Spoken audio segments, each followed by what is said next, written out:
Okey, tak apa, saya ajar je. Nanti kamu boleh tengok dia punya recording lah. Okey. It's okay.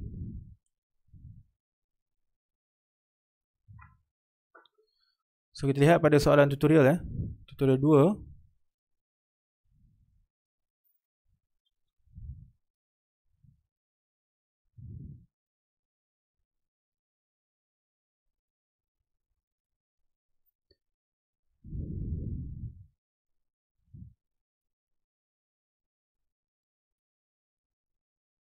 Okey, kita pergi kepada soalan yang ketiga.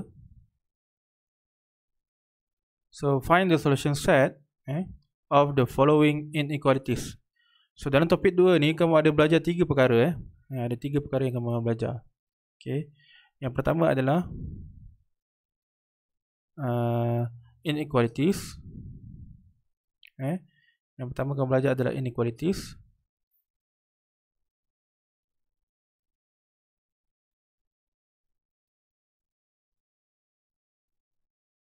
Yang kedua adalah absolute value. Dan yang ketiga adalah absolute value inequalities. Okay. So ketiga-tiga ni mempunyai metod yang berbeza-beza lah. So contohnya macam inequalities ni, yang pertama ni ada 2 perkara yang kamu belajar daripada inequalities ni. Satu bentuk yang pertama adalah bentuk yang linear. Okay, ini bermaksud x ni kuasa 1. Dan satu bentuk lagi kuadratik. So kuadratik inequalities ni ada berapa cara untuk kamu selesaikan? Ada 3 metod. Ada 3 metod kamu boleh guna. Okay, metod yang pertama adalah graphical. Yang kedua adalah positive number line. Dan yang ketiga adalah table of sign. Okay, itu daripada inequality saja. Okay, manakala untuk absolute values dan juga absolute values of inequalities, ada 2 cara. Okay, yang pertama adalah by using definition, basic definition. Basic definition. Yang kedua adalah squaring both sides.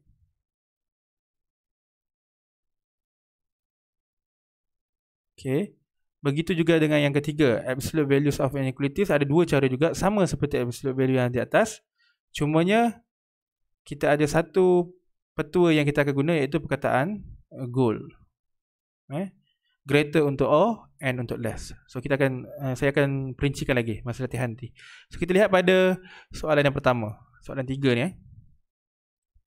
Okay, let's say for example, so saya ambil soalan B. Okay, 5x squared greater than 3x plus 2. So saya soalan. So soalan 3B 3B iaitu 5x squared greater than 3x plus 2. Okay.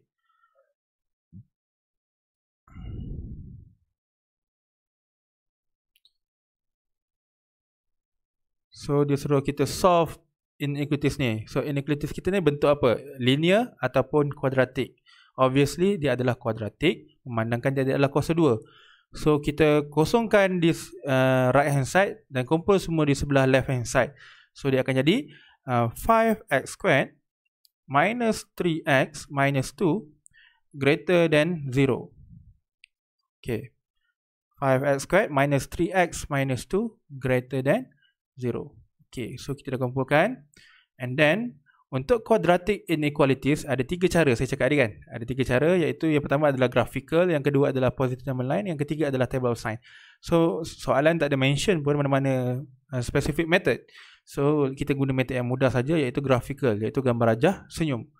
Okay, quadratic. So saya ambil calculator supaya kita boleh factorize dahulu berapakah nilai faktor yang ada pada kita punya inequalities ni. So dengan nilai A nya adalah 5, B nya adalah negatif 3, C nya adalah negatif 2. So kita akan dapat two factors, iaitu yang pertama adalah negatif 2/5 dan juga 1. Negatif 2/5 dan juga 1. So bermaksud saya akan dapat yang pertama adalah 5x plus 2 dan juga x minus 1 greater than 0. Okay, so saya ada dua nilai x, iaitu negatif 2/5 dan juga 1. Satu negatif, satu positif. Okay. So sekarang ni saya terjemahkan dalam bentuk graphical. So saya ambil pembaris sekejap. Kita buat garis lurus.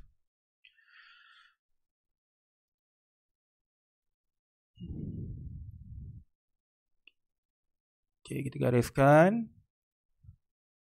And then kita buat gambar rajah senyum sebab dia kuasa 2 yang positif. That's why apabila kamu jadikan dalam bentuk kuadratik, make sure kita punya kuadratik itu kuadratik yang positif.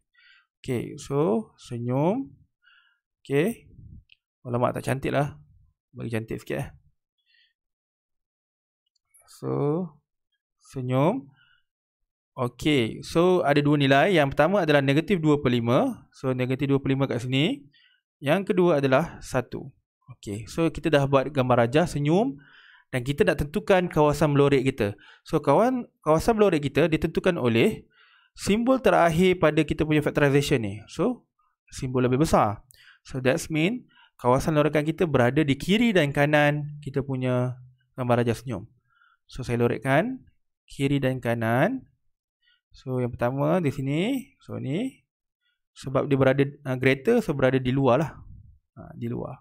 Kalau dia lebih kecil, kita lorik yang di dalam senyuman ni. Okay, so kawasan lorik kita tahu.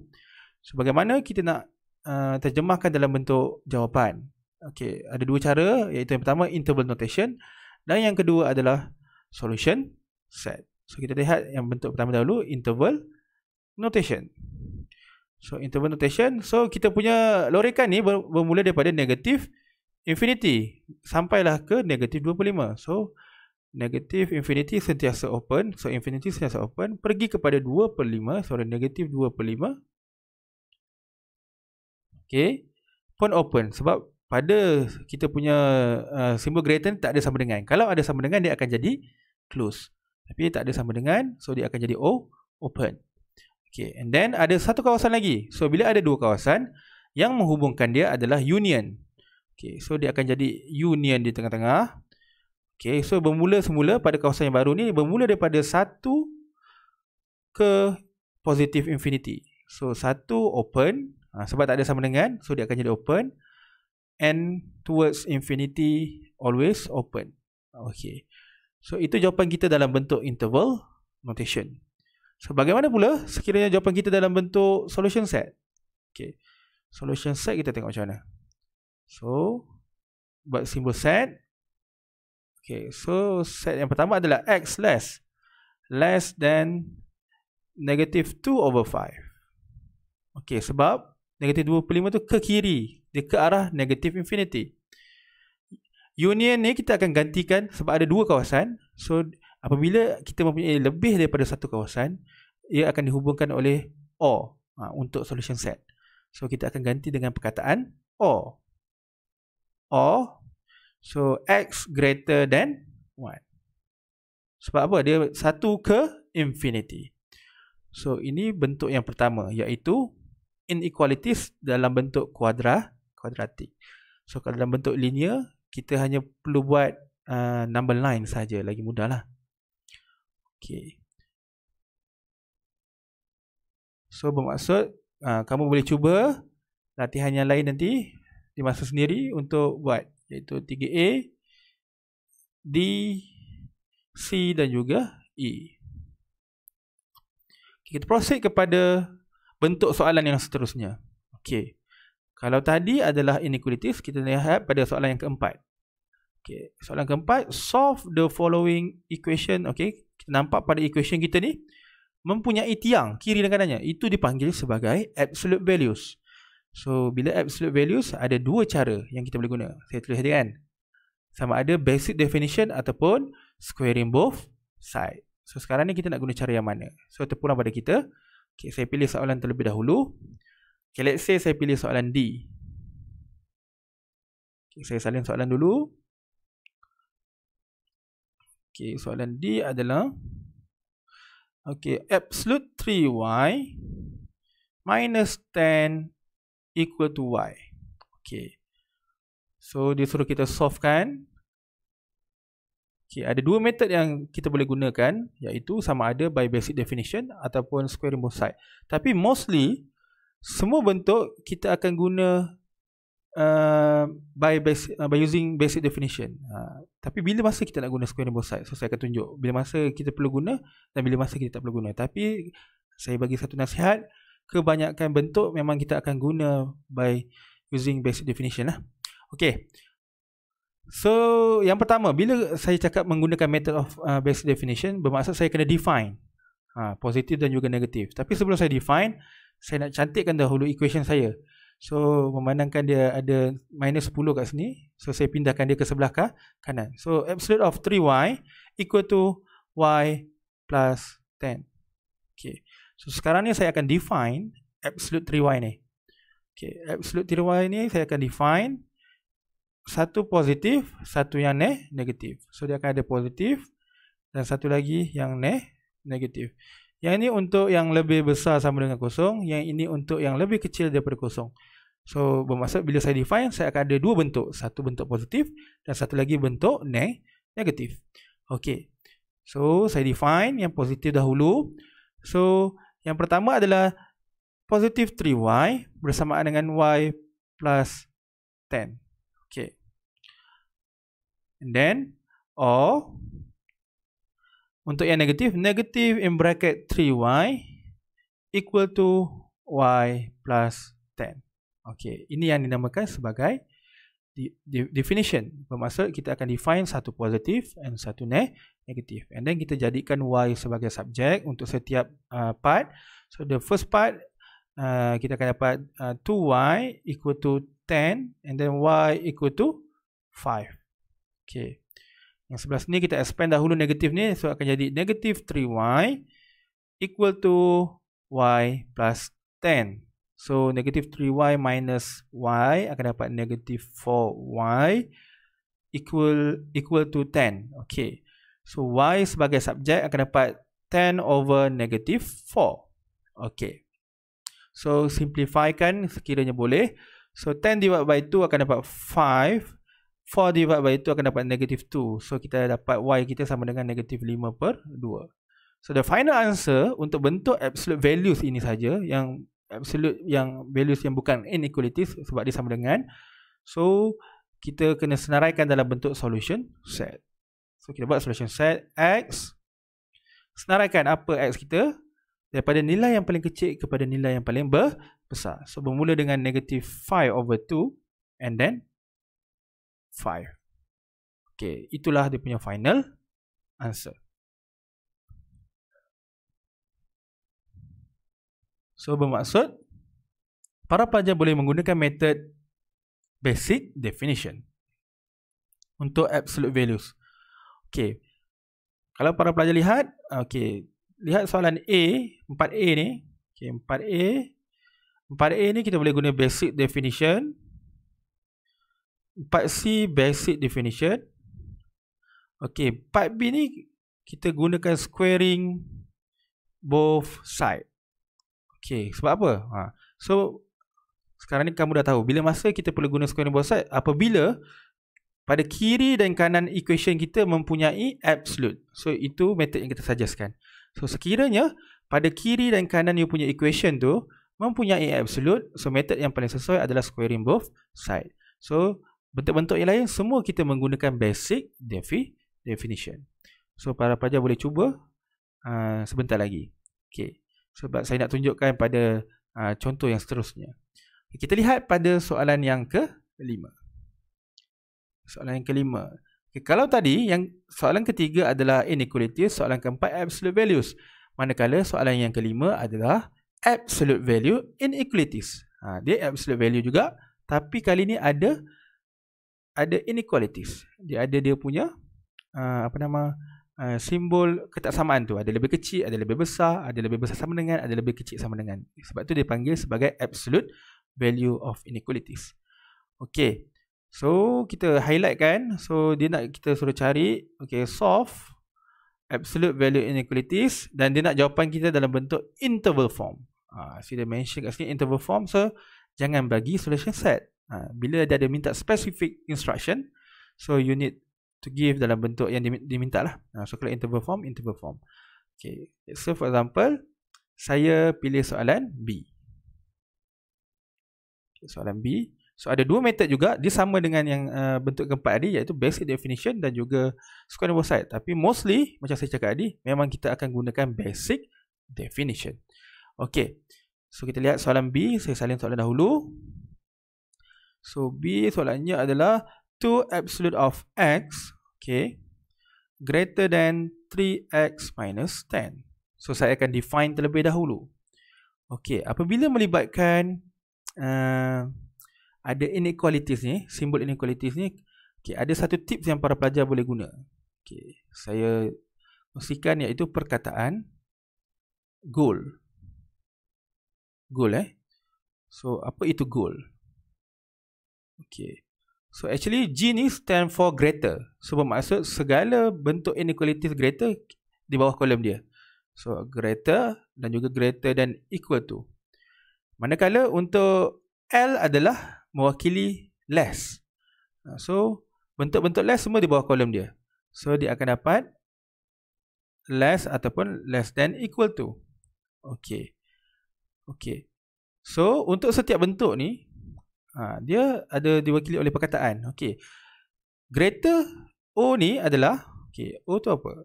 O itu diwakili oleh OR. So bermaksud word yang kita boleh guna untuk greater adalah word OR.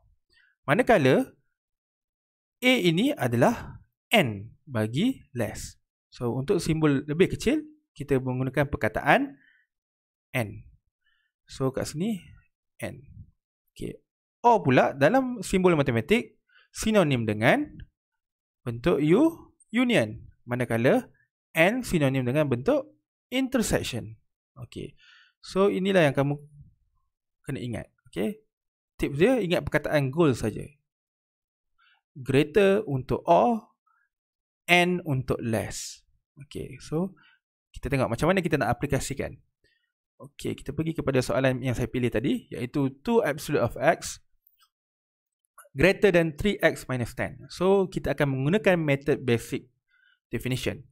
So saya define dahulu. So satu positif dan juga satu negatif. So dia akan jadi, yang pertama adalah 2x greater than 3x minus 10. Yang kedua, untuk yang negatif, dia akan jadi negative 2x greater than 3x minus 10. So sekarang saya dah define, satu positif dan juga satu negatif.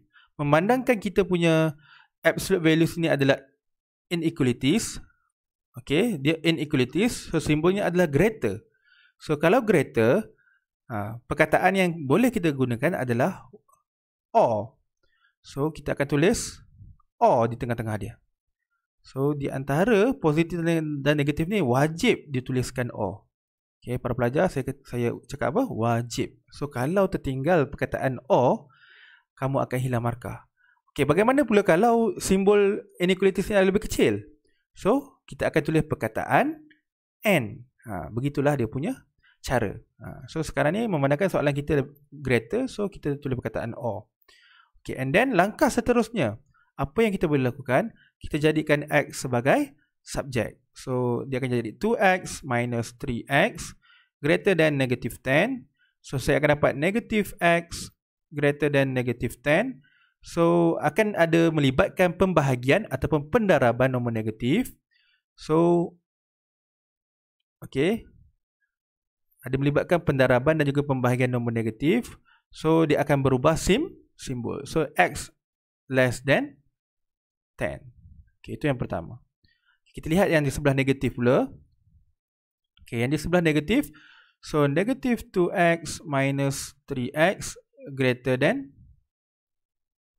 negative 10. So negative 2x minus 3x akan dapat negative 5x greater than 10.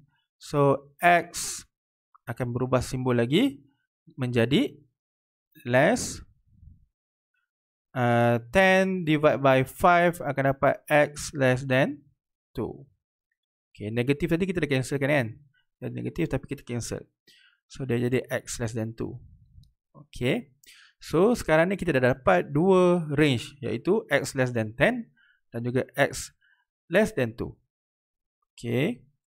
So sekarang ni saya akan gabungkan kedua-dua range ini dalam satu number line. So saya ambil pembaris. So kita gariskan. Kita buat satu number line. Okay. So ada dua nombor yang terlibat, iaitu 10 dan juga 2. So kita masukkan mengikut urutan. So daripada paling kecil kepada paling besar. So yang paling kecil akan berada di sebelah kiri dan yang paling besar akan berada di sebelah kanan. So 2 dan juga 10. Okay. So sekarang ni kita lihat untuk X less than 2, bermaksud dia akan menjadi empty circle. So dia empty circle dan menuju ke arah kiri sebab dia less than, bermaksud lebih kecil. So dia akan ke kiri. So saya akan ambil ruler. So kita akan gariskan. So empty circle. So kita gariskan ke kiri menuju ke infinity. So dia akan menuju ke infinity. Okay. Yang kedua adalah X less than 10. Okay. X less than 10. So bermaksud X pun lebih kecil daripada 10. So dia empty circle juga. So dia empty circle. Dia pun ke arah negative infinity. Okay, kita ambil dan gariskan towards negative infinity. Okay. So dia towards negative infinity. So kita dapat gambar raja dia.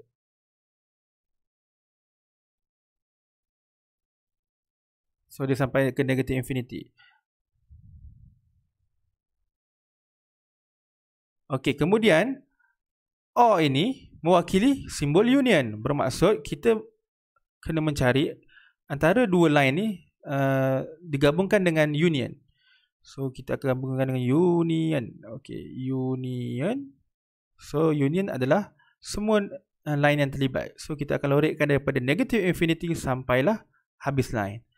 So kawasan yang kita akan lorekkan ni agak panjang. So daripada negative infinity sampailah ke 10 ni. Inilah kawasan lorekkan kita. Okey. Sebab lepas 10 tu dah tak ada line. Okey, so bermaksud kita punya jawapan ni soalan minta dalam bentuk interval notation kan. So kita bagi dalam bentuk interval notation. So dia bermaksud daripada kiri tu bermula daripada negative infinity open sampailah kepada line kita akan berhenti pada 10 open. So this is the final answer. Okey, mudah saja. Para pelajar. So kalau kamu lihat, okey, dia bermula pada negative infinity sampailah kepada 10 open. Union dia ambil semua, dia tak kisah bertindih ataupun tidak bertindih. Okey. So saya rasa para pelajar boleh cuba untuk soalan yang seterusnya. Okey, saya tekankan semula. Okey. Lihat balik contoh-contoh yang saya bagi. Okey, ada pelbagai variasi. Soalan yang pertama inequality saja, soalan yang kedua absolute value saja, dan soalan yang ketiga absolute values of inequalities kan, absolute value yang inequalities. So bermaksud dia ada O dan N yang wajib ditulis. Sebab O dan N tu yang akan menentukan kawasan lorek kita, sama ada dia intersection ataupun union. Okey. So itu saja untuk hari ini. So saya nak pelajar siapkan soalan yang selebihnya, iaitu soalan 5A dan juga 5C. Okey. Ada apa-apa pertanyaan ke?